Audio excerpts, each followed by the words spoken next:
Efecto Doppler.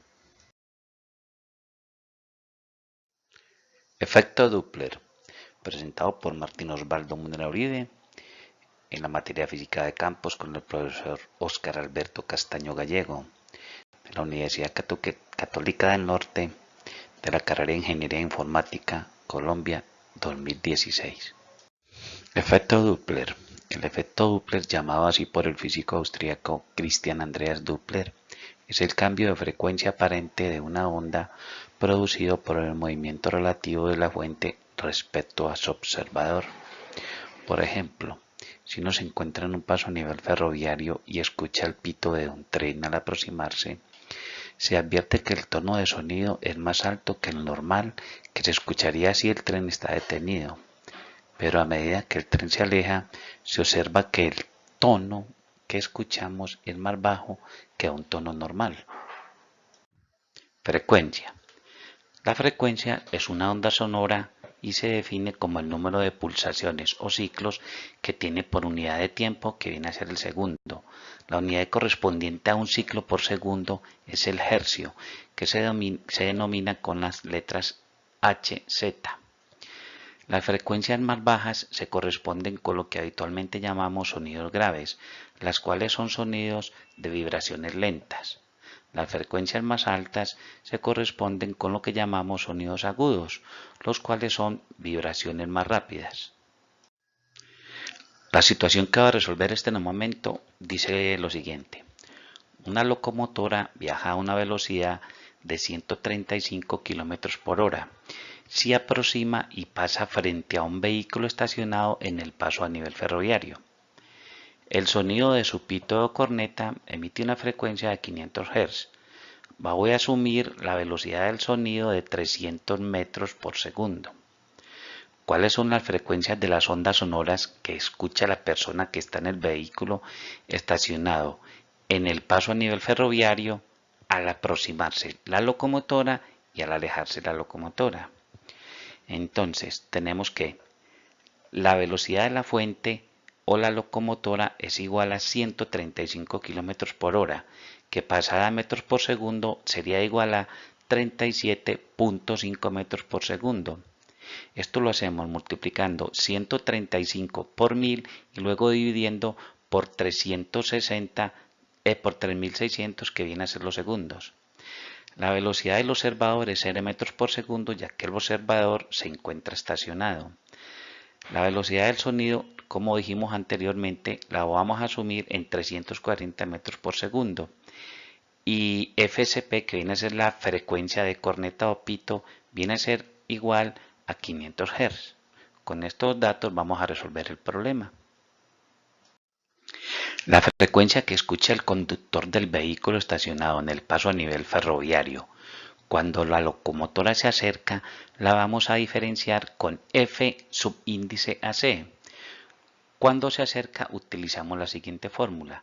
Frecuencia de acercamiento es igual a la frecuencia de la corneta o el pito del tren por la velocidad del sonido menos la velocidad del observador dividido la velocidad del sonido menos la velocidad de la fuente.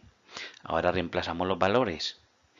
La frecuencia del pito o corneta del tren es de 500 Hz. La velocidad del sonido lo estamos tomando en 340 y la velocidad del observador es 0.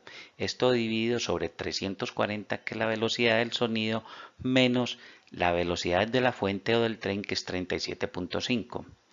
Esto nos da que la frecuencia de acercamiento es igual a 500 Hz, que es la frecuencia del tren, sobre 340, que es la resta de la velocidad del sonido menos la velocidad del observador, dividido 302.5, que es igual a la velocidad del sonido menos la velocidad de la fuente, que es la del tren.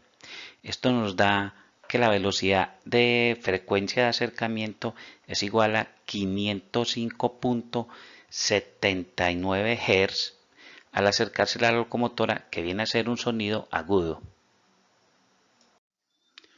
Ahora, la frecuencia que escucha el conductor del vehículo estacionado en el paso a nivel ferroviario cuando la locomotora se aleja la vamos a representar con F subíndice AL.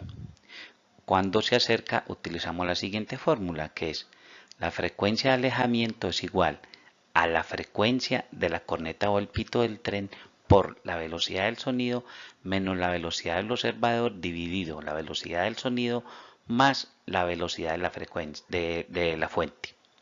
Ahora lo reemplazamos con valores y entonces nos va a dar que la frecuencia de alejamiento es igual a 500, que es la frecuencia de la corneta o el pito del tren, por 340, que es la velocidad del sonido, menos 0, que es la velocidad del observador, sobre 340, que es la velocidad del sonido, más 37.5, que es la velocidad de la fuente. Entonces, la frecuencia de alejamiento es igual a 500 por 340 dividido 377.5, dándonos esto como resultado que la frecuencia de alejamiento que escucha el conductor es de 450.33 Hz al alejarse la locomotora, generando un sonido grave como lo conocemos. Bueno, ahora vamos a iniciar viendo la parte de simulación en Modelus.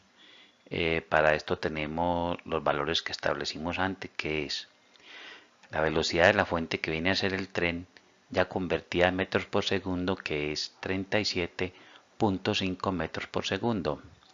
La velocidad del observador, que es el auto que está parado en el paso a nivel ferroviario, la persona que puede escuchar el sonido, que está a 0 metros por segundo. La velocidad del sonido, que la tomamos a 340 metros por segundo. La fuente de la corneta o el pito del tren, que es de 500 Hz. La amplitud, que es la que vamos a utilizar aquí en esta parte de arriba para poder ver las ondas, la vamos a colocar en 20 para poder verlo bien claro. La X, que es igual a la velocidad del sonido por tiempo, la utilizamos para que el tren se nos desplace en el eje X. La frecuencia de acercamiento es igual a la frecuencia de la corneta o el pito del tren por la velocidad del sonido menos la velocidad del observador dividido la velocidad del sonido menos la velocidad de la fuente, que es el tren. La frecuencia de alejamiento es igual a la frecuencia de la corneta o el pito del tren por la velocidad del sonido menos la velocidad del observador dividido la velocidad del sonido más la velocidad de la fuente, que es el tren. Tuvimos que definir tus variables para poder ver las ondas dibujadas en el programa, que son las que nos muestran la frecuencia de acercamiento y alejamiento. Una variable se llama onda de acercamiento, que es igual a la amplitud, que es 20 por el seno de la frecuencia de acercamiento por el tiempo, y la onda de alejamiento, que es igual a la amplitud por el seno por la frecuencia de alejamiento por el tiempo. Ahora vamos a ver la animación en el programa Modelus. Aquí tenemos el tren, que es el que está emitiendo la fuente de sonido en su corneta o pito. Aquí tenemos el vehículo, que está donde está el observador, que va a escuchar el sonido. Acá es la frecuencia de acercamiento, que equivale a 561.98 Hz, y acá la frecuencia de alejamiento, que equivale a 450.33 Hz. Vamos a animar el problema y vamos a ver cómo funciona. Como podemos ver, el tren se está acercando al vehículo. En este momento ya una frecuencia de 561.98 Hz, el sonido que emite, que está oyendo el conductor del auto que está estacionado. En este momento está pasando al frente y ya empieza a alejarse, emitiendo una frecuencia. Él mismo está emitiendo la frecuencia normal de los 500 Hz, pero como está alejando, el conductor del auto que está estacionado la escucha con una frecuencia de 450.33 Hz. Aquí podemos ver arriba las ondas. La onda azul que equivale a la onda de acercamiento, y la onda amarilla que equivale a la onda de alejamiento. Como podemos ver, la frecuencia de acercamiento es mayor que la frecuencia de alejamiento. Les agradezco mucho a todos los que quisieron ver este video y al profesor. Muchas gracias. Por último, tenemos las conclusiones. Una de ellas es: el efecto Doppler es aplicado a infinidad de fenómenos que vivimos a diario en todos nuestros ámbitos. Las ondas de sonido agudo, en este caso, son las que percibimos al acercarse el tren pitando, y las ondas de sonido grave son las que percibimos al alejarse el tren pitando. Las frecuencias de sonido que escuchamos depende de si el emisor y o receptor está en movimiento. Muchas gracias.